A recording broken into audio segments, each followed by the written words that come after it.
મિત્રો, આજે આપણે હેરિયા લાસોડીની માં મેલડીના ઇતિહાસ વિશેની વાત કરીશું. ઘણા વર્ષો પહેલાની આ વાત છે. પાકિસ્તાનના સિંધ પ્રદેશમાં થર પારકન નામનો રણ પ્રદેશ આવેલો છે. આ સિંધ પ્રદેશમાં મેલડી માના પરમ ભક્ત એવા હેરિયા લાસુડી થઈ ગયા.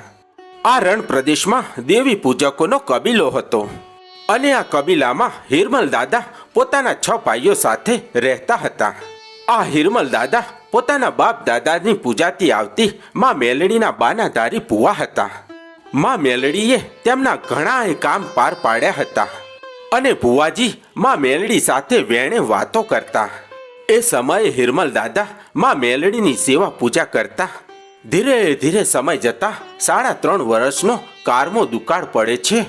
લોકો પાસે ખાવા માટે અન્નનો દાણોય નથી. જમીન સુકાઈને સૂકી ભંડ થઈ ગઈ હતી. ચારે બાજુ